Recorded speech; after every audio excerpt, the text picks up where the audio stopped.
Welcome in, college football fans. We're casually late today, but glad to be with you for our week 6 predictions. You're tuning in to the First and Long College Football Show. I'm your co-host, Marcus. There's your other co-host, Mason. Mason, how you doing today, bud? Man, I'm doing good. It's been a hectic day, but we've got together. Obviously we're running a little bit late, but that's because we've been putting so much energy and effort into this show. I think it's going to be a good one, folks. I think it's going to be a good week 6 for college football, and I'm ready to break it down. Yeah, absolutely. It was I feel like it was a predictable week last week.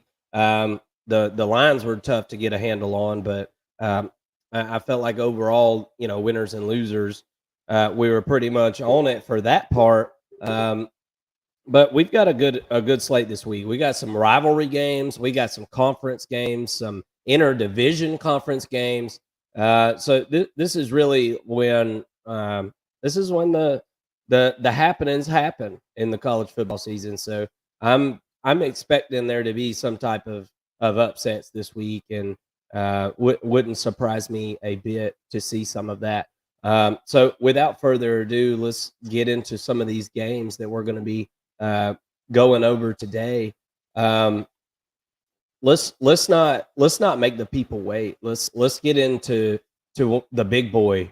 Let's go to the Texas State Fair. Let's go to the Cotton Bowl. Let's talk Oklahoma at Texas. It's not technically at Texas. Obviously, it's in the state of Texas, but it's kind of right in the middle, and it'll be a 50-50 crowd as both of these teams come in undefeated.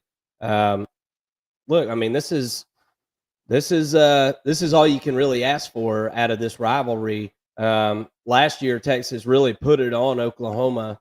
How are you feeling about the game this year as these two undefeateds clash and by the state fair there? Well, I feel pretty good about it as a innocent bystander. I think it's going to be a really good game.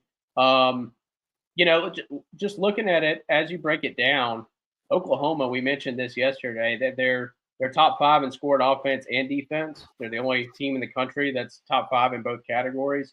That's really nice to see, except the fact that, when you factor in the fact that they haven't played anyone, I think that that kind of tells you where these numbers are coming from a little bit. So I, I'm taking Oklahoma's numbers with a grain of salt to some degree. Now you can also see that their rushing offense has been pretty bad. That's not what they want to do on offense. Clearly, Yeah. at least that's not how they're built this year. So they're having to pass the ball, and going up against Texas's defense. I mean, they've been a kind of upper pack, sort of upper third defense, I would say. And then once they get into the red zone, it's pretty much lights out. You can see that their opponent red zone conversion for Texas is second in the country at 50%. So they're definitely that bend but don't break sort of team, on defense. And just so you know, Mark, I know we didn't go over these stats beforehand, and for the listeners, in the past I had done sacks, and I've replaced that with tackles for a loss. I think that's a little bit more telling of havoc plays on defense, for Yeah. both, really on both sides of the ball. And then also I took out penalties, and I've replaced that with red zone conversion, just to kind of see Yeah. how efficient these teams are. I think that I those like those are that. two better statistics, right? So just for the listener, we threw you a little curveball here for week 6, but just so you know, I think that these stats will be a little bit more telling. So all right, so going into it, getting back into it here. So I do think that Oklahoma may struggle a little bit in the red zone.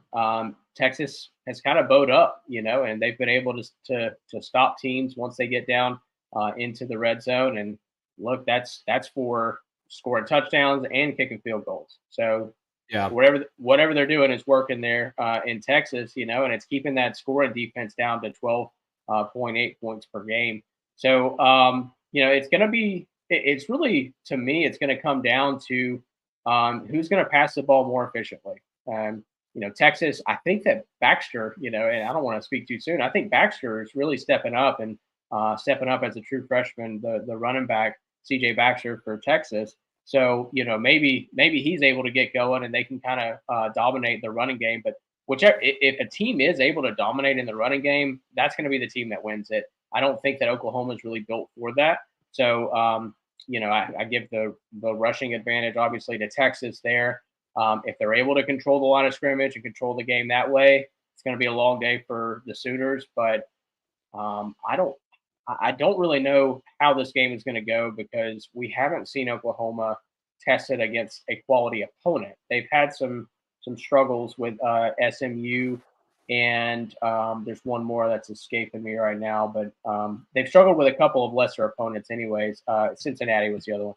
So but they've been able to kind of persevere through that. Against Texas, if you get behind, it's going to be tough to come back. So I'm excited to see what they're able to do. Oklahoma's been, putting up some havoc numbers. They've got 42 tackles for a loss. That's good for sixth in the country. They've also been really efficient on third down on both sides of the football. So how does that play out?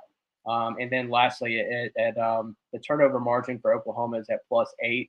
That is good for, I believe it was second or third in the country. So they've been fortunate. And turnover, you can look at two ways. It's fortunate. It's a little bit of luck, and also they're being disruptive. So depending on how you want to look at that, you could say, hey, maybe they regress a little bit, and maybe they go, -3 in the turnover margin this game against Texas. If they do that, I'm pretty certain that they're going to lose. But yeah, it's going to be an exciting game. It's tough to glean anything from these numbers from Oklahoma, though, just given who they face so far. Well, so here's kind of my outlook on this situation.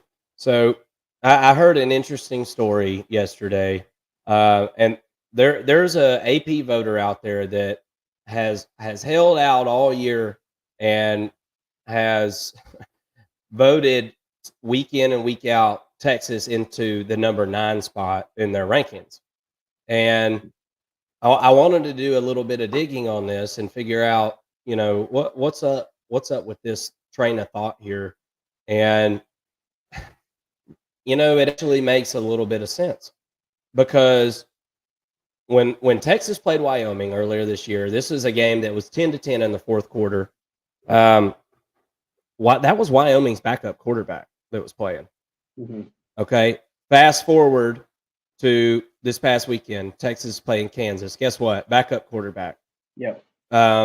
Rewind again. Let's go back to one of the it was the second week of the year versus Alabama. It was Milroe. Worst quarterback in 15 years. Yeah. So, everybody in this situation wants to say. Let me stop you real quick, Mark, because I want to further that point. I actually screenshotted this tweet from someone, but Texas has now faced 3-time transfer JT Daniels at Rice, Bama's worst quarterback in 15 years, Wyoming's backup, Baylor's backup, and Kansas's backup. Yeah. Yeah. I mean, that's my point here. So everybody wants to look at this matchup and they want to say, well, Oklahoma, yeah, they ain't played nobody. And I get it. I'm not saying that they have. I'm not, right. I'm not justifying their schedule by any means. I mean, it's early in the year. A lot of teams have played cupcakes at this point.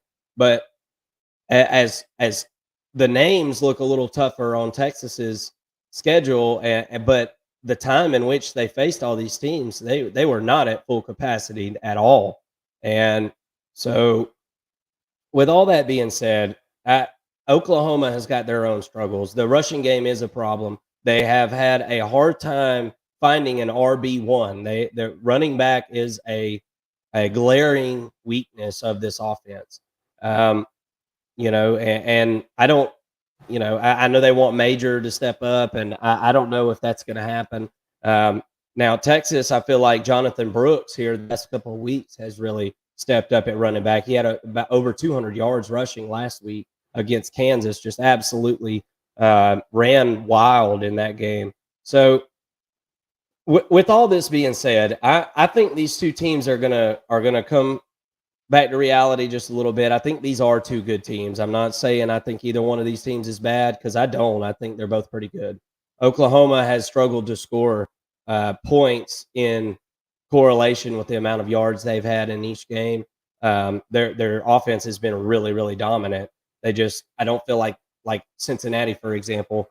Whenever they played them, it was a ton of yards, but the points didn't reflect the amount of yards on the field. So I'm going to take the under in this game as one of my best bets of the week. I don't think either one of these teams is Texas really hasn't started hot in any game. And I think Oklahoma's defense is improved here. 60.5 is a big number. I'm going to take the under, but as far as picking this game, I would pick Oklahoma in the points and play it that way. I don't think Texas blows them out in this game. I agree with that, and I've actually got the under as well. So we're on the same page there. Um, and yeah, I I I really think that That makes me feel taking good. yeah, I really think that taking Texas, excuse me, Oklahoma in the points is probably the right side of this as well. I do Yeah. think that. Not a Um, best bet. Not that that matters, yeah, folks, because our best bets last couple of weeks hadn't been that great. But with all that being said, I mean, it's college football. That's how it goes. Good weeks and bad weeks. But yeah. it's not a best bet for me. But I would be on the side of Oklahoma in the points. I But want you the you points in this rivalry. are you locking up the under 60.5 because that is a best I bet am. for me. Okay, I yeah. am. All right. So that is our best bet, 60.5 under for that game. Let All me right. ask you, Mark, is Oklahoma and Texas the best two teams in the SEC right now? uh, Yeah, I mean, it would be Oklahoma, Texas, and Georgia, I think, Yeah. for sure. And um, you know, I feel like everybody's kind of down on Georgia right this second, and I'm sure Kirby Smart is just absolutely eating that up, and they're just poor old pitiful Georgia over there, 5-0. About to play Kentucky this weekend on national television. So I don't know, man. It's these teams have geared up nicely for the destination that they're headed to next year. The Both of these teams have improved on the line of scrimmage so much over the last couple years. It's really remarkable, and it's nice to see because Oklahoma was kind of gave me that USC taste that I have now for years, and Hmm. it's both of these teams are so good on the line of scrimmage. I can't wait to see this one unfold and where this one's going to go over the next few years. I'm ready to see Georgia play Oklahoma. I'm ready to see Texas play Texas A&M. It's going to be a lot of fun when these two big powerhouse blue bloods come into the SEC next year. It's going to be a ton of fun, and ticket sales are going to be outrageous, outrageous. Yep. Yep. Let's I cannot wait for Texas and Oklahoma to join, but more importantly for this game this weekend, it's going to be really good. I'm glad they're both 5-0 heading into this week. Yeah, that's absolutely, absolutely, man. That's going to be a good one. Look, hey, if you're tuned into the show, we really appreciate you being here. We're talking some college football as we do 3 times a week, and what we want to do is get you to subscribe. And if you don't mind, hit the thumbs up on the video. That really helps a show like this out. We're really new, and we're just trying to get the word out. But we'd love to have you on the show. There's a link in the description.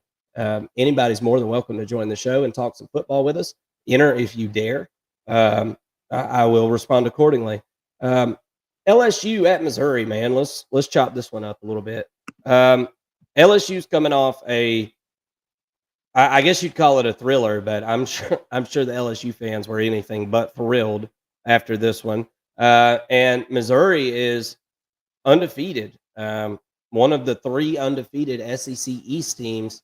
Uh, who Who's got the advantage here, man? First of all, what time is this game, Mason? Is it a noon game? I believe so. Yeah. I don't have it Okay. on my stats, but I believe it's a noon game. Okay. Interesting. Yeah. Um, well, I feel like it would have probably been a night game if LSU you know, could have closed the deal out last week Yeah. because this would have been two teams undefeated in the SEC. But nevertheless, this is a really, really awesome matchup that we get to watch because Missouri has got a really good defense this year. They got a quarterback who's on one hell of a roll right now. Yeah. The other day, he passed the SEC record for most passing attempts without an interception. Um, I think Missouri is really starting to come into their own. They've got an identity on offense this year.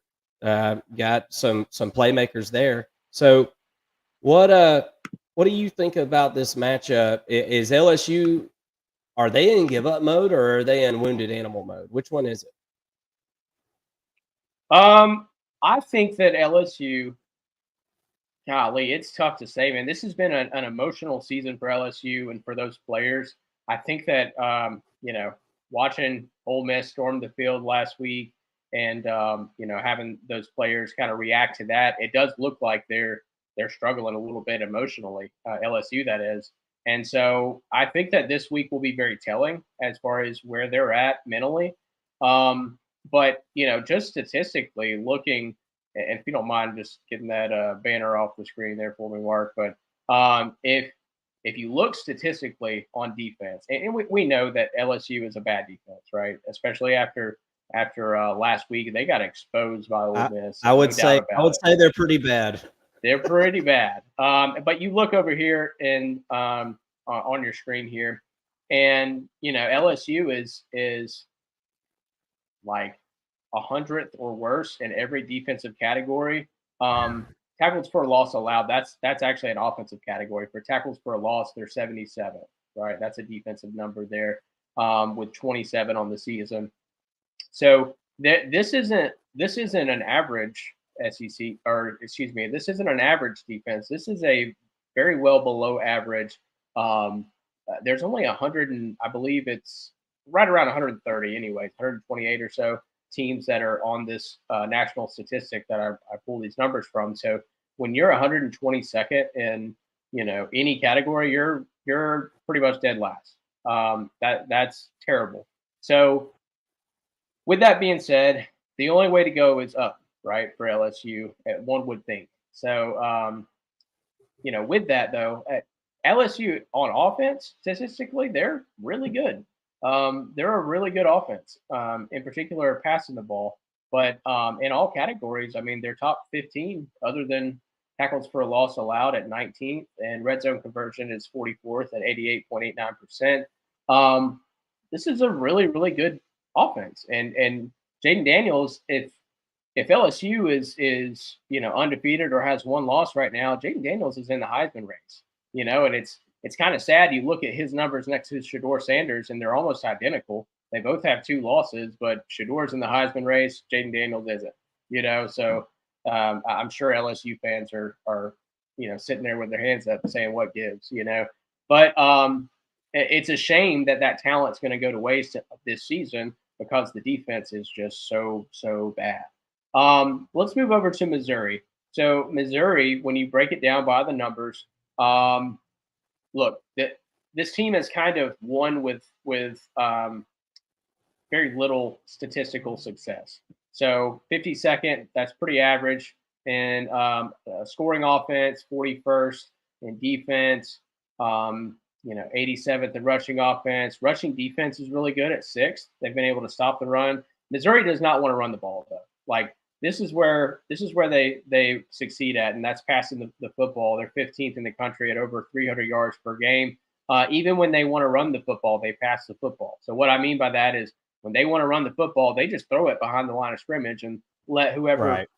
catches the ball get those yards after catch. So that's Yeah. statistically what they want to do is pass the ball, get it to Luther Burden specifically, and let him do his work and let him show his magic. I think that Luther Burden's a top 5 receiver in the country, and Damn straight. Yep. I think he's going to go off this week. So pay attention to number 1 right there on offense.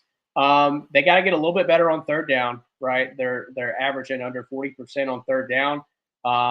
Tackles for a loss, pretty disruptive there at 32 on the season, and they've been really successful in the red zone, 95.24% scoring in the red zone. That's pretty good. That's 10th in the country. And then, but on the other side, the opponent red zone is at 92.86 percent. That's not supposed to say yards per game, but 92.86%, just under 93%. And they're at a +1 turnover margin. So, by the numbers, when you break it down, yes, Missouri is a slightly better team, right? given who they faced, right? You have to look at LSU and say, well, Missouri hasn't faced an Ole Miss. That's a very potent offense. Their numbers on defense would go down because of that. Obviously, Vegas is on the side of LSU, -6.5. It's at Missouri in Columbia. So, when I'm picking this game, I'm looking at it from this over/under number right here. Look, LSU is a really bad defense. I think that Missouri is going to be able to take advantage of that pretty well. So at 64.5 on the over and under, my best bet of the week on this one is to take the over. I do think that LSU. I'm not locking this up. It's not a best bet for me. I think LSU wins the game. I think Missouri is able to cover. But to me, this number here at 64.5 is too low, and both of these offenses could easily put up 40 each. And it would not surprise me at all. So I'm going to take the over 64.5. Mark, what you think about this game? What's your play? Well, I think that Vegas doesn't have a very good handle on LSU. I feel like none of the spreads have even been close. And I guess really Vegas's job is to get bets in on each side, and they've done a good job of that, I guess. But LSU's kind of an enigma, man. They're so up and down. I just don't freaking know. And that's exactly why I'm going to take Mizzou plus the points here.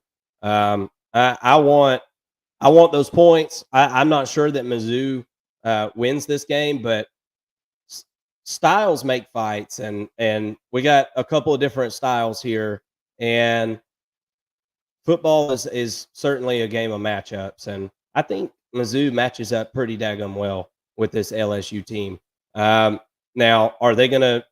I'm not sure what Malik Neighbors' status. He's been dinged up, and I'm not sure what his status is. He's been like, come and go, quiet one week and just explode the next. But I mean, if as long as he's healthy, I think he's going to be able to do his thing. But I don't see LSU being able to run the ball as successfully as they have with the quarterback or running back against this Missouri defense. They are fast from sideline to sideline, and that's kind of a strength for this team. And I think that that's going to make it really, really tough on LSU and probably put them in some third and long situations in this game. And I like Missouri and the trajectory that they're on. I'm worried about LSU quitting. I think there's sideline and locker room problems. I think it goes beyond just the defense. LSU does not have the 120th ranked players on defense. They don't have the 112th ranked or the 108th ranked. They're way more talented than their rankings and things like that. But there's internal issues going on here, and I think LSU has had some culture and locker room issues over the last couple of years. You don't have to dig too far to find some of the crazy things that have gone on off the field. Really, if you want to say the last 4 years with LSU, so I think they're in revamp mode. I really hate that for Jaden Daniels because I think he's the best quarterback in the SEC right now. And I just it's kind of like a Caleb Williams situation esque. He's not as good as Caleb Williams. I'm not saying that, but I'm saying that the team around him is similar in the fact that he just doesn't have a defense to rely on. I mean, obviously they absolutely kill Ole Miss if they have just some warm bodies out there on that side of the ball. I mean, my God, they got bent over. They got bent over Ole Miss's knee and spanked like a little baby, and that one certainly hurt. So I'm taking as a best bet for the week. I'm taking Mizzou plus 6.5 on that one. I like it. I like that play a lot. I wish it was a night game. Honestly, though, I really do wish it was a night game. But then again, LSU may just walk right into there, take their L, and get back on the jet. Man, I'm not sure. What do they have to play for at this point? They're not going to win the SEC at this point. They're not going to win. They're definitely not going to playoff. What do they have to play for at this point? I don't see it. Maryland at Ohio State. I do have a play on this game. Do you got a play on this game, Mason? Oh, let's see. I do not. This is another noon game though. All three of these games are at noon. Yeah, Just yeah. we're gonna That be busy. I know why Oklahoma at Texas is the noon game because it's a Fox, you know, game of the week or whatever. And I hate the Yeah, Fox noon games or whatever. Um, I mean, I like the presentation that Fox puts on, but I hate that yeah. time slot for a big game. That's bullcrap, man. And In it's a kind of like central Colorado time zone. It's 11 o'clock there. 11 a.m. And they did the noon kickoff with the Colorado USC game last week. That was local time 9 a.m. kickoff for that game. So I think Colorado was still in the bed for the first half of that one. But Maryland at Ohio State. Let's pull up some of the stats here because I think the majority of the country hasn't even watched Maryland. I mean, why? What for? What reason would anybody have to really watch Maryland? So let's take a look at this scoring offense a little bit here. 15th in scoring offense, 29th in rushing, 19th in passing offense. Pretty solid offense so far in this season. Scoring defense that's surprising. 13.2 points per game. They haven't played anybody. That's what everybody's favorite thing to say right now. They ain't played nobody. They ain't played nobody. They ain't played But nobody more. who they played? Well, I don't know who they played. I don't even know because they didn't play nobody good. So, I look. I'm taking a kind of a gut. Oh, and look at that turnover margin. Holy cow. +9 Yeah, for yeah. Maryland. That's Whoa. They've been a beneficiary of some serious bounce of ball there. that's right. Um, holy cow. I think Well, maybe Vegas they. knows what they're doing, man. I don't know. I don't have a pick on it. Like I said, I don't know what to expect from Maryland. I'm in that group of people who hasn't even watched Maryland in a live setting. I've seen the highlights. I'm obviously paying attention from that perspective, but I'm not watching them live, so I don't know what to think on this. I think you're brave for picking on this game, man. Well, maybe you're gonna think I'm not so brave after I tell you what my actual pick is. So Okay. I'm taking my football brain here. I don't know a ton of Maryland. I know that Talia Tungavaloa is still the quarterback over there. The last few years they've had a real good offense, but I'm actually going to take the under in this game. 58 seems high to me. Ohio Okay. State has one hell of a defense. This is the best defense that Ohio State has had in a while, and I don't think that this is I don't think that this is the best offensive Ohio State team that we've seen. I feel like there's a chance that they come in here and win this game, 35-7, something Mm-hmm. like that. I think there's a really really good chance of that. So with all that being said, I'm not messing with this spread on this one. I'm going to take the under on this game, and we'll just kind of sit back and play that one at 12 o'clock. I'll have that on my split screen, and and we'll see what happens. But uh, I just I don't think this is a high flying Ohio State offense. Marvin Harrison's dinged up. I don't know that he's even going to have to play a whole lot in this game for Ohio State to do what they need to do. So, with all that being said, give me that under. You got anything to add to this one? No, I guess if I were to make a pick on this, it would be for Maryland to cover. I think 19 and a half points is a ton. So, you know, oops, sorry, Siegs. Um, so, I think that 19 and a half points is just a lot. So, uh, excuse me. I guess obviously I think Ohio State's going to win the game. And to your point, you're picking the under at 58. We've seen Tagovailoa have he's laying some eggs, in some He games. So, has big um, games usually like yep, this. with a tough defense, a stingy defense, I like it. And obviously they're relying on their ability to pass the football. And Ohio State's been very stingy in that category, only averaging 149 yards per game. They're not allowing much in the tackles for a loss. Only allowed 13. Tackles behind the line of scrimmage. So that's really good. And yeah, I think that Ohio State is a really well built program that's figuring things out on offense. And I think that they're going to put it to Maryland. But if I had to pick, I'd say Maryland is able to cover still. Yeah. Yeah, if I'm have to pick, I'm picking Maryland in the points for sure. Um, let's move it along. I don't think a ton of people are going to watch that game, but Yeah. your boy will definitely check it out. Um, let's keep it moving. Washington State at UCLA. Seems like the last time we talked about UCLA, they were just getting pounded into the dirt, giving up sacks, couldn't get anything going, and Utah pretty much just beat them to death with rocks, and scored 14 points to win the game. So what are we going to see out of this version of UCLA as they host Washington State, a team that has got a high flying offense? Cam Ward is as numbers wise has been as good as any quarterback in the country this year.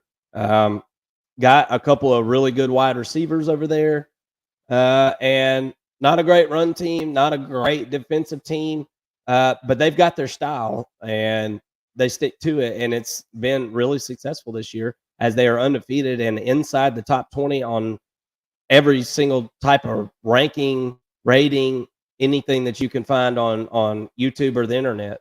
So is UCLA going to be able to bounce back here? Let's look into the numbers a little bit deeper here. As we talked about, that scoring offense, fifth in the country for Washington State, and they haven't just played nobody. They beat Oregon State just a couple weeks ago, Yeah. and I think highly of Oregon State and That's looking like a really Jonathan good Smith. win right now. It looks like a damn good win. One of the best wins in the country, Mason. Yeah. Honestly, if you really sit and think about it, that was one of the best wins in the country so far this year. I mean, you could definitely argue that. But yet we see UCLA is favored by 3.5 points here. What does Vegas know that we don't?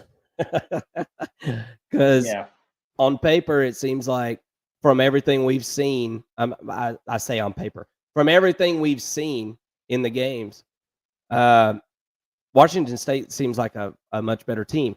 But I think UCLA is a much more well-rounded team. Mhm.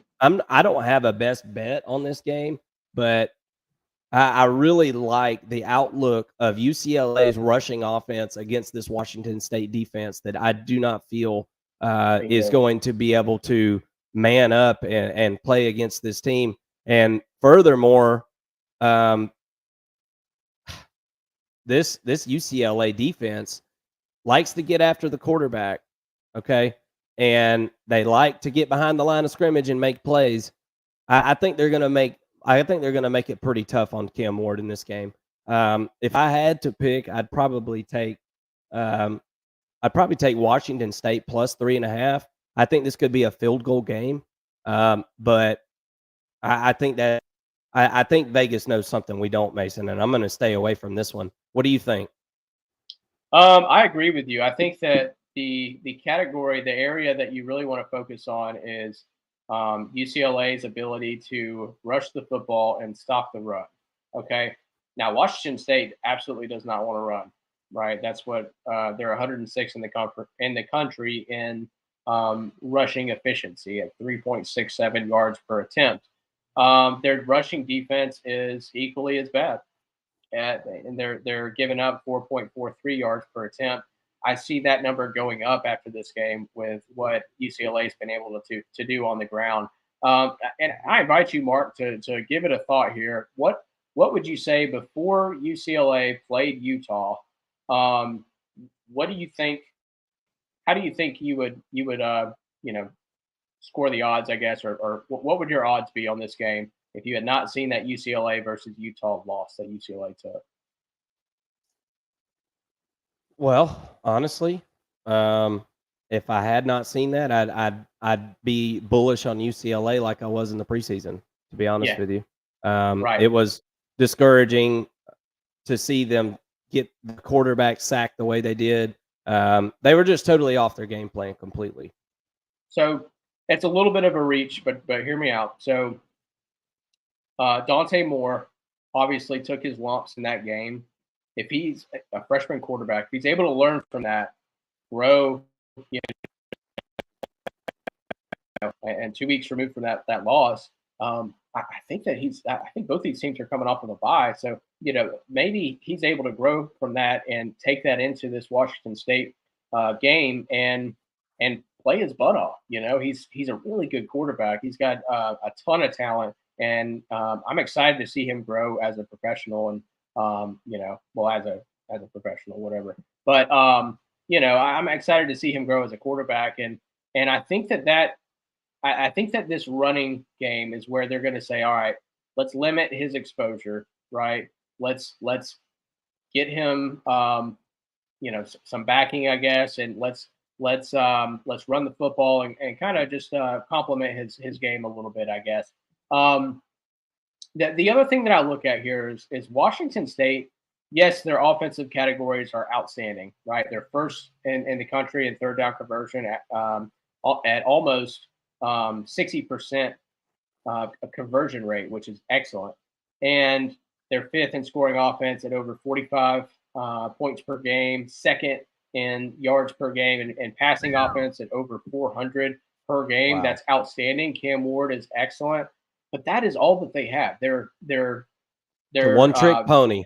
They're very one dimensional, and they don't have a defense. So Yeah. if you're looking at passing ability, rushing ability, pass stopping ability, run stopping ability. They only have one of those four, right? UCLA has really all four of those. They're pretty average in passing offense right now. A lot of that's due to that Utah game, but they're a really well balanced team, and I think that they're going to be able to beat Washington State. This is a home game for UCLA, and I think that they're going to beat them pretty handedly. I almost took this as a best bet, but I'm taking UCLA minus 3.5. I'm not taking that. I'm not betting that. I'm not that confident in it. But if I were to make a pick, I would pick UCLA minus 3.5. Yeah. Yeah. That's a good play. I think you're right. UCLA had a really bad game against Utah. I mean, they just had a horrible game. I 59 over and under here. This is obviously there's going to be some points scored in this game. It's going to be an exciting game to watch. The Pac-12 is just exciting in general, man. I mean, this is a matchup that we really didn't even count on, dude, as being a good matchup to even talk about this year. The Pac-12 just keeps delivering. I really like this game, and I wonder what time this one's coming on. This ain't coming on at noon. Oh, God. It must be coming on at like 3:30. Okay. Well, that's a good 3:30 game right there. Yeah, 3:05. And I'll certainly be checking that one out. You're right. UCLA has got a freshman quarterback, Dante Moore.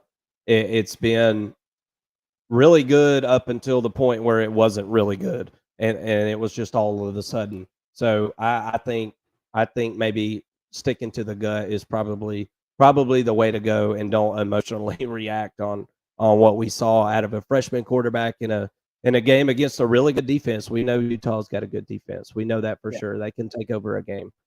I think he'll have a lot more success with this Washington State defense, and I think that's going to be the difference. He's going to have more success. I think he's a really good quarterback, like I said, but I don't want to rehash all that. But against this Washington State defense, it's one of the worst that he's faced. So why not think that he's going to have one of his better games? That's kind of my take on it. Yeah. Alabama at Texas A&M. This game seems like it's been really good every single time that we've watched it over the last few years. It seems like it's always about a field goal game. Comes down to the last few plays or a game-winning drive.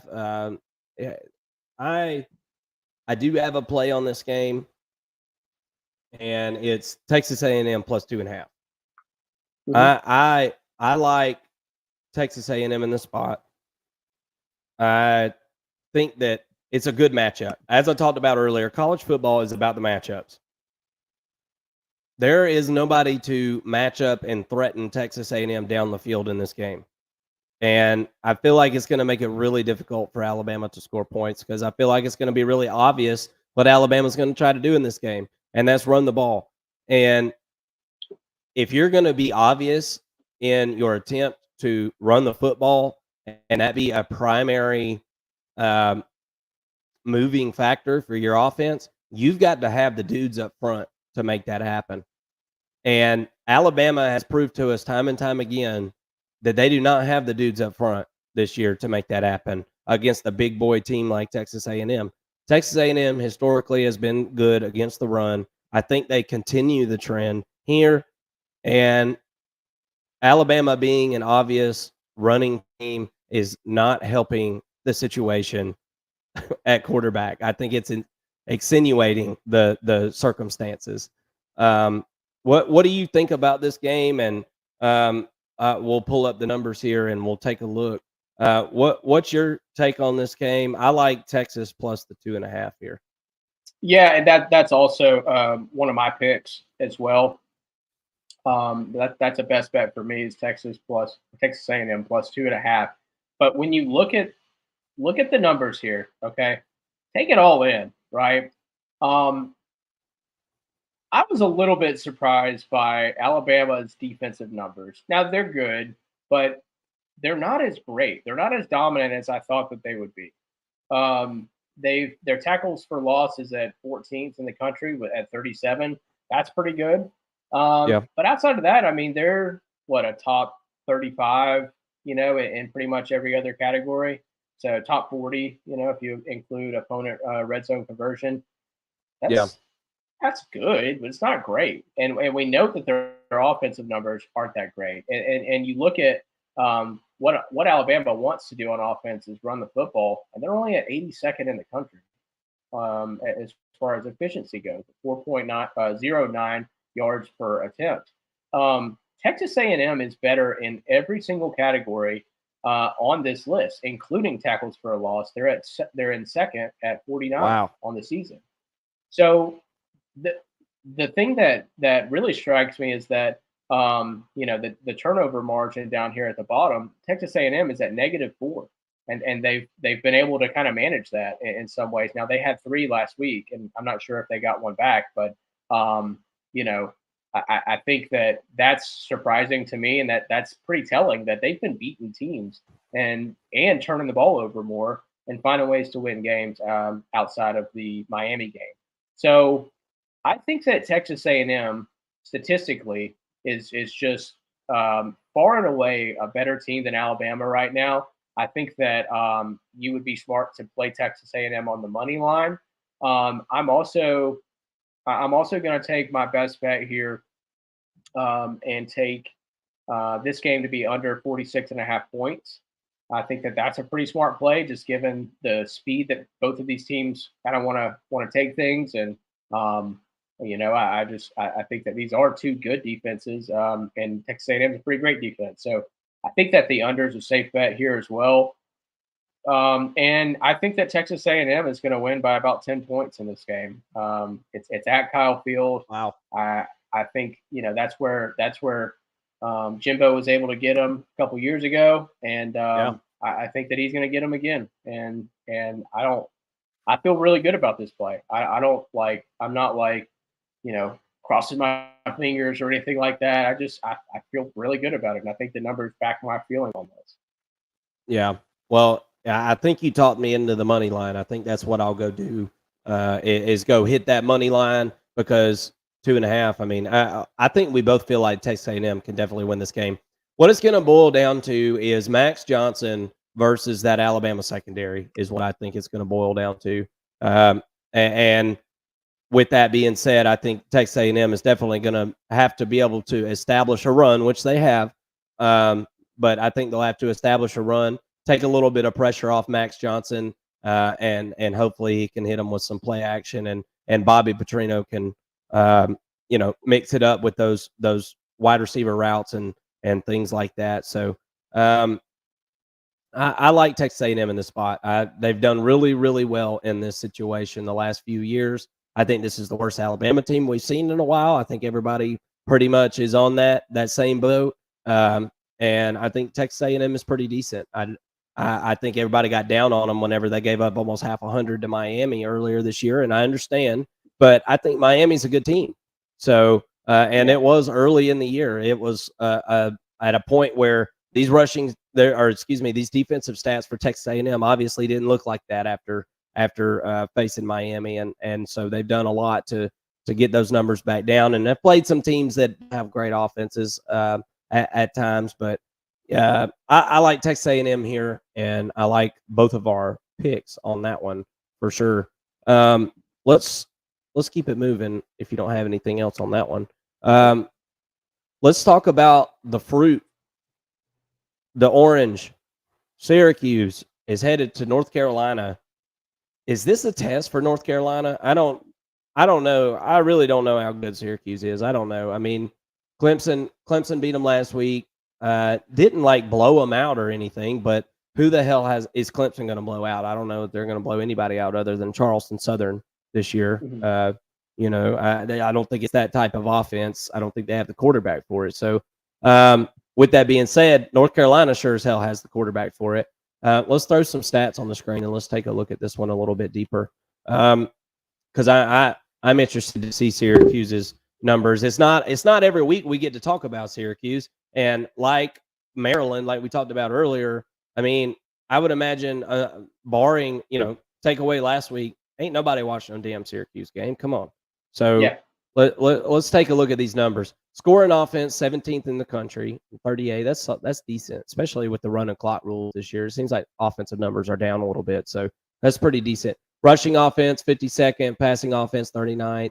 Third down conversion, 10th. That's really good. Tackles for loss, obviously defensive stat, 7th. That's good. Pretty daggone solid stats for Syracuse so far this year, considering it's Syracuse. Is this Syracuse offense going to be able to get the ball up and down the field on what I think is a somewhat improved North Carolina defense, but definitely not some kind of diamond in the rough or anything like that? I wouldn't say. What do you think about this one? I don't have play here. Do you? I don't. Yeah, I say that I don't. I don't have a pick on the money line or the over and under. Okay. Um, so to me though, when I break down the numbers, all right, and I know Syracuse, their big game was against Clemson. They got beat by 17 points.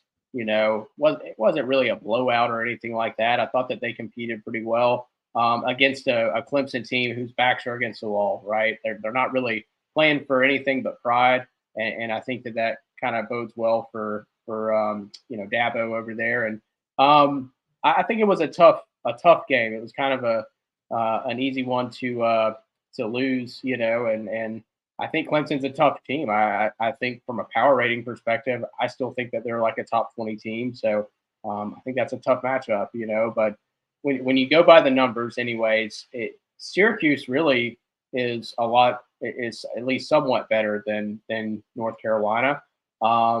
They're average or better in every category. Their rushing defense has been really good.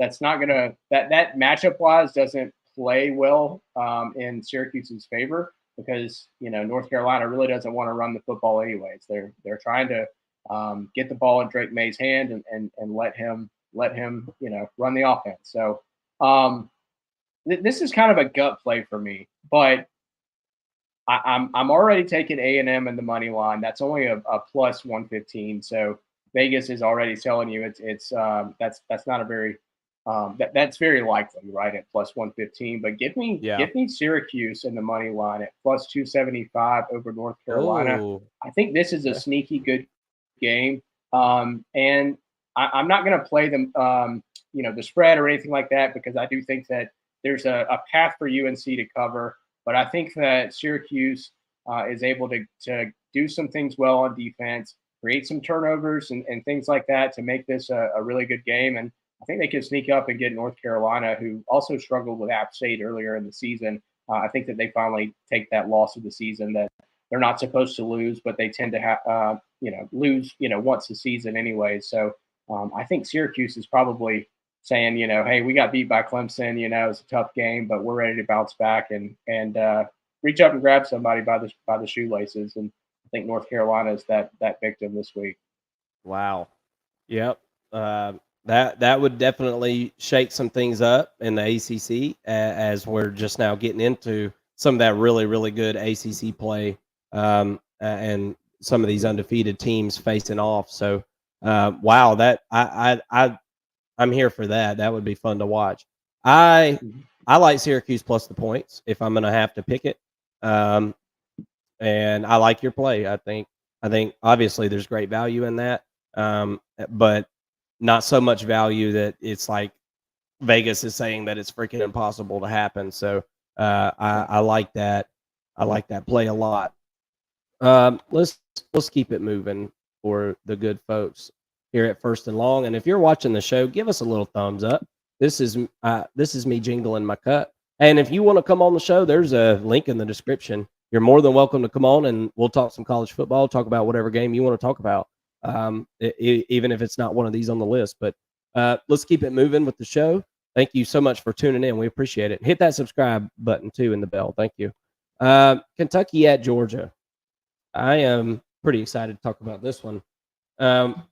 So before we get into all the numbers, I feel like I've got a pretty good feel on these teams, and I know what the numbers are pretty much going to say for the most part. I guess I don't know them by heart, all of them, but here's the deal.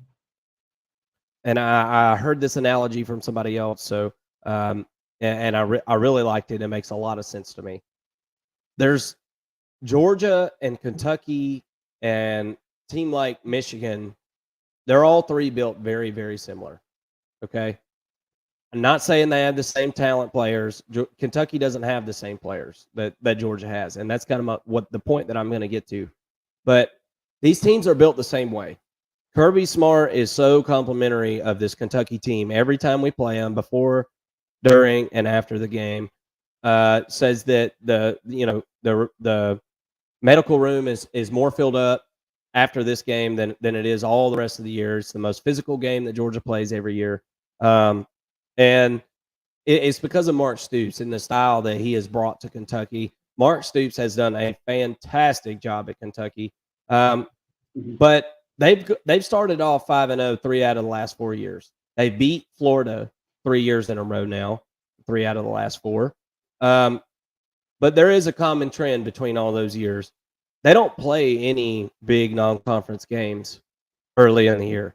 Mark Stoops, since he's been there, he has put a kibosh on that.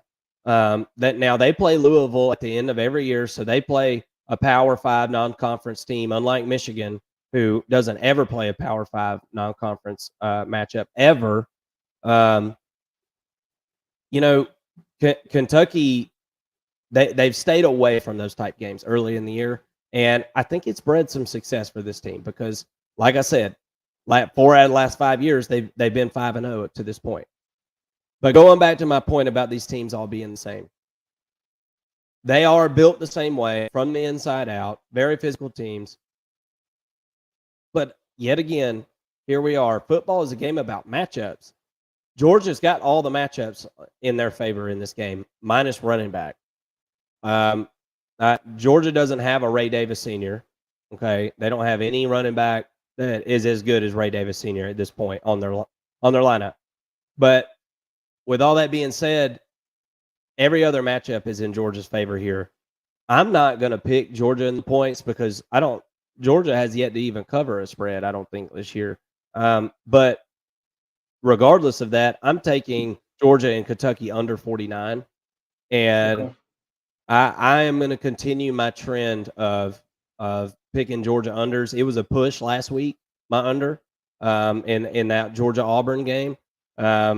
But I'm going back to the well for the under here. I think this is a slow start for both teams. I think it's a struggle in the first half. Georgia struggled in the first half of every game this year. And I think it continues. I don't think you just snap a finger and all of a sudden you're a first half team.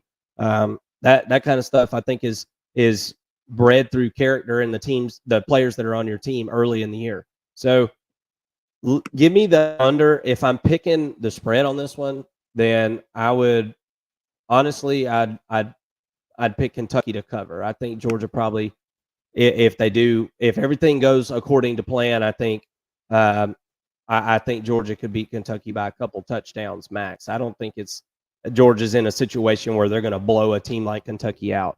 And not to mention, the possessions are going to be limited here.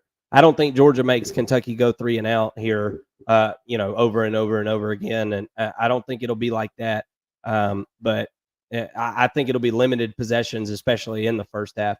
What's your thoughts on this? Take us through the numbers that you found, and tell us what your thoughts are on this one. So I like to play the under 49. I think that's a really solid play. I don't have a play on this as a principal. I'm not going to make a bet. We've talked about this. I'm not going to place a bet on Georgia, because I fear sometimes that I'm looking through red and black glasses, right? So I don't want to make a play on my team in any sport. But if I were to make a play on this, I feel pretty confident that Georgia is going to cover the 14.5 points. Wow. Okay. Part of that is a gut feeling, right? Saying, okay, Georgia has not covered to this point. Maybe they're due, right? That's part of my reason for picking Georgia, and over on the points there. Second reason is when you look at the numbers here, right? And I'm going to get those pulled up for you in just a second. So when you look at the numbers, you've got good on bad and good on bad. And what I mean by that is Kentucky on offense and defense, they want to run the football, right? And then Georgia on the other side, they are not very good at stopping the run, and they don't want to run the football. Then you look at passing. Georgia wants to pass the football, right? 10th in yards per game at over 300 yards per game. Passing defense is really good. Georgia's got a really good secondary, one of the best in the country. On the other side, Kentucky does not want to pass the football, and they're not very good at stopping the pass. So to me, that's a wash, right? So let's look a little bit further down. Then you get to third down conversions. Kentucky 49th on third down conversions and 95th on opponent third down conversions. Georgia seventh, on third down conversions and 6th on opponent third down conversions. That is going to decide the game to me, and that's going to give Georgia the cover. I think that Kentucky is not going to be able to extend drives the way that they would like, the way that a rushing football team needs to do in order to take control of the game. I think that they're really going to struggle with that. And on the other side, I think Georgia, with their passing attack, is going to be able to extend drives. They got to feed Brock Bowers. That's obviously the recipe for success for Georgia in this cover, is to get Brock Bowers about at least 7 touches, right, in some capacity, whether he's taking it out of the backfield and running with it, or they're finding him on a post route and he's scoring a game-winning touchdown again. But hopefully, as a Georgia fan, they don't need Brock Bowers to score a game-winning touchdown, right? The game should be decided, and that would lead to Georgia covering. But I feel pretty good about that, thinking that Georgia's going to be able to cover this. I'm not like running to the table to bet it or anything like that. Obviously, Georgia hasn't covered yet, so I don't recommend putting my money on it necessarily. But at the same time, I think if I were to make a play, that's kind of where I would make it. Look and pay attention on third down, and let's see if I'm right here, because I think that it's pretty. And Carson Beck, especially last week, was 9 of 10 on third down. It was really impressive in a road environment and in a tough atmosphere. It was what he was able to do on third down. He was very poised, and I think he continues to build confidence. And I think that Georgia's going to air the ball out. And one other matchup to look at is this rush defense against Kentucky's rushing attack. I think that Kirby might be testing his defensive linemen here a little bit and saying, hey, these guys rushed for over 300 yards last week. Y'all gonna let them run all over you, or you gonna step up and stop somebody. So I think that that's a matchup to watch, and I think that Georgia's able to win this pretty handedly. And I could see the under hitting as well. I could see it being like a 31-13 type game, something like that. Yeah. Well, a couple last thoughts for me on this game here. Auburn last week, a lot of people want to point out, say, well, Auburn ran the ball for 200 yards. Look, anytime somebody runs for 200, you know, I think you sound the alarm bells, right? Well, they threw the ball for 80 something yards. You're not going to throw the ball for 80 something yards and beat Georgia. That's not going to happen. And Auburn ran a lot of misdirection stuff, a lot of off tackle stuff, a lot of read stuff. Stick it in the running back's gut and pull it out and take off. Devin Leary is not doing any of that stuff. Devin Leary's not doing any of that. This run attack is straight up run attack, and Kentucky has had their success between the tackles this year, and I just don't see Georgia getting beat between the tackles all day long. I don't see that happening. I see Georgia wearing on this team in the second half and probably pulling away in the fourth quarter of this game. But I do think this is going to be a good game. I think Kentucky is a solid football team, and they always are. If Mark Stoops is your coach, then you're going to be a solid team. Siegs commented and said, "This week scares me more than last week." Siegs is a Georgia fan, a local here in the first and long college football community. How you doing, Siegs? Uh, you know, I tend to agree with you. I think this is a better team. I think Kentucky beats Auburn, right? If they're if they were to play each other, but that transitive property doesn't always work in college football, and uh, I think Georgia matches up pretty well in this game.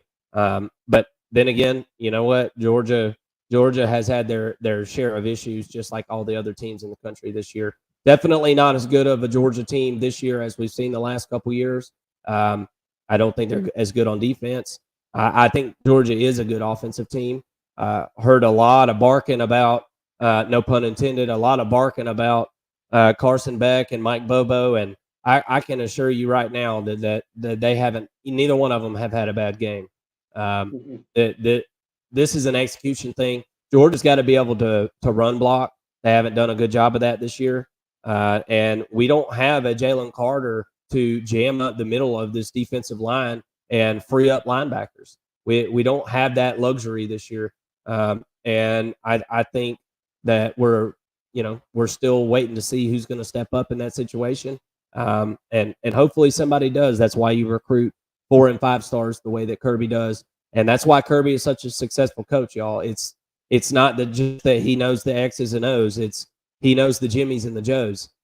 He's a talent accumulator, and that's Kirby accumulates talent over time, and that's why Georgia's typically so deep. And I trust that uh, Georgia's deep enough that they're going to be able to win a game like this week. And I don't know if they cover, but I like Georgia to definitely get the win here. Let's keep it going. That was a fun combo. I've been looking forward to that one. Um, Notre Dame at Louisville. Notre Dame at Louisville. So Louisville was a team that a lot of people talked about in the offseason, talking about sleeper ACC team, that there's talent there. That the NIL situation is like really, really good at Louisville. I don't know if you knew that. They've, for whatever reason, they've got a really potent NIL situation going on, and they have been able to recruit some pretty good 4-star talent there over the last couple of years. I'm not saying it's they're the Georgia of the ACC or something, obviously, but we saw this team kind of struggle against Georgia Tech, come back and win earlier this year. I think that's probably the game that most people have watched of Louisville this year, because I think it was the only game on that night. But um, Notre Dame has been in some extremely stressful and emotional situations over the last couple of weeks. And here we go again. They've got to travel to Louisville at night to face an undefeated team. Notre Dame's schedule is no joke. And here we go again. Are they going to be able to have the juice, have the gas in the tank to be able to go do this again and go through another battle against an undefeated team here? What are your thoughts on this game? I'm looking at my list here. I started to write down Notre Dame, and then I stopped writing. So, Hmm. what's your play on this game? As I pull up the numbers here, take us through what you found, and Well, what's your thoughts? let me convince you here to finish writing out Notre Dame And I because was that's gonna my go play Notre for this Dame in the week. points. I remember now, but yes, please do. Yeah, you can piggyback off of me. It's all right. It's all Oh, I right. do. I do. So yeah. So when I look at Louisville, this is probably one of the worst 5-0 teams in the country, in my opinion. And I, you really can point to last week. As you mentioned, one of the few games we got to really watch of Louisville, or that most people paid attention to. But they really struggled with a pretty bad NC State team. It took a fourth quarter field goal for them to win that one. And Yeah. so I don't. I think that they've really benefited from strength of schedule, to get them to this point. And they're about to kind of step into some tougher ACC games, and I think it's going to be, a pretty bad little fall here, a little bit of a dip for Louisville. Credit to this point, that they're 5-0, but I think that all of the stats here, you look at, I think you can kind of toss these out for the most part. They're kind of just middle of the pack and everything. Um, I'm looking at, so opponent red zone conversion is fifth. Um, that's pretty good, but I wonder how many of those plays were like missed field goals and things like that, that bring that number down, that percentage down to 54.55%. So I've got questions, all right, but I don't think that Louisville is that good. So for me, Notre Dame -6.5 is the play. I don't think you mentioned can Louisville handle another emotional game, another emotional win. I don't think it's going to be. I think that Notre Dame's going to come out to like a 14-0 lead after the first quarter, and they're going to coast. And I think that they're going to win this game handedly. And I think Louisville's going to get exposed. Notre Dame's a very well balanced team, and Louisville pretty much wants to pass the football. They're pretty good on offense. Defense is average, and I just think that they're going to get exposed this week. And it's a little bit of a gut play if I'm not, if I'm being honest. But also, statistically, you look at it, Notre Dame's a much higher quality team, and I don't think anybody doubts that. I think that the question a lot of people have is, back-to-back emotional wins. Are they going to be up for this game against Louisville? In Louisville, it's a night game. Those sort of factors to me drive that number down to only a 6.5 point favorite. But I think statistically on paper, they're probably a 14 or 14 to 17 point favorite if I'm breaking this down on a neutral field. So for me, I think it's a pretty easy pick. I'm taking Notre Dame in the points. Wow, you did talk me into it, and that was going to be my play, and I stopped writing, but I'm going to go with that too. Best bet of the week, Notre Dame -6.5. Looking at these numbers right here, we'll go back to the matchup thought process. I mean, this isn't a very good matchup for Louisville. It doesn't seem. It seems like a definitely a matchup in the favor of Notre Dame. I think the only thing that could hold Notre Dame back here is the fact that they've been through some battles. I know they're missing a key player for the first half of this game on defense, and have had some guys banged up a little bit here and there. We need to see the wide receivers get back on track for Notre Dame in this game and get open and score some points. Maybe this is kind of like a neck crack game for Notre Dame after they've been kind of pent up playing some defensive powerhouses the last couple of weeks in Ohio State and Duke. Um, it feels weird to call Duke a defensive powerhouse, but it certainly seems that they are at this point in the season. Um, I like your pick, and so much that I'm going to take that pick as well, for Notre Dame to cover this spread. With all that being said, I'm gonna get to the betting window. I'm gonna throw my few measly bucks on my picks here. But before we do that, we're gonna give you our last. Just unload the wagon here. I've only got one that we didn't already go over. I'm gonna take the Nebraska and Illinois under 43. I think this is a game that results in very little views on television and very few Yeah, points on the field. I like that a lot. I'm going to take Nebraska, Illinois under 43, and as one of my best bets of the week. So just to review, I've got Mizzou plus 6.5. I've got Oklahoma, Texas under 60.5. I've got Maryland, Ohio State under 58. I've got Washington State, UCLA over 59. I don't think I even said that one whenever we were doing it. I missed it on my list. Texas A&M plus 2.5. Notre Dame minus 6.5, and Georgia, Kentucky under 49. Mason, I didn't get every single one of yours. Will you tell me yours real quick? Just Yep, real quick. yep. So let me give you the first few that we've already gone over. So I've got LSU at Mizzou over 64.5. I've got OU at Texas under 60.5. I've got A&M plus 2.5 over Alabama. I've got A&M and Bama under 46.5. And I've got Notre Dame minus 6.5 over Louisville. For the money line, I've got Syracuse plus 275 over UNC. And I've got A&M on the money line as well, plus 115 over Bama. And then I've got 4 more plays. Are you ready? Yep. All right. So give me Kansas State, a pretty good Kansas State team at minus 11.5 over Oklahoma State, which is a pretty bad team. I mean, Oklahoma State, this is the Friday night game. Yeah. So this will be one that I'll be able to watch. This isn't one I would pay much attention to if this was a noon game on Saturday, but because Yeah. I can watch it Friday night, I will be paying attention to that. I've also got Clemson at minus 21 over a really bad Wake Forest team. I think that this one I feel pretty good about. I'm not as confident as others, but I think that Clemson, again, they've been backed into a corner. I think that they're, power rating wise, a really good team, and I think that it's going to show this weekend over Wake Forest. Give me Colorado minus 4 over Arizona State. This is an Arizona State team that bounced back a little bit last week, but I don't think that they're really good enough to hang with Colorado.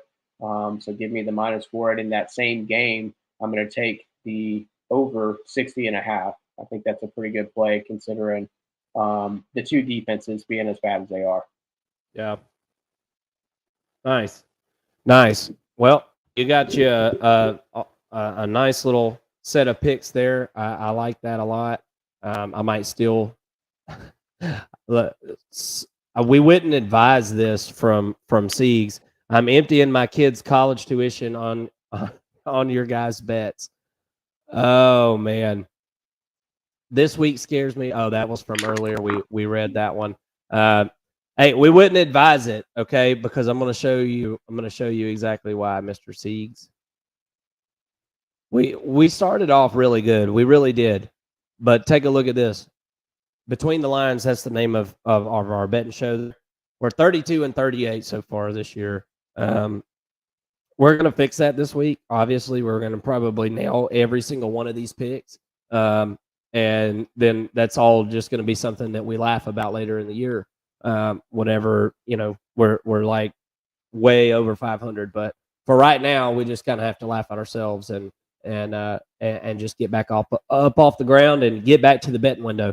But for everybody here at First and Long College Football Show, we certainly do appreciate everybody that tuned in throughout the show today. I hope that you'll give us a thumbs up. I hope that you'll hit the subscribe button. Make sure you hit the bell because we want to be able to notify you whenever we're going live or we got a video that's uploaded. We're doing this 3 times a week. This is the inaugural year of the First and Long College Football Show. Some might even say it's the year of the college First and Long College Football Show.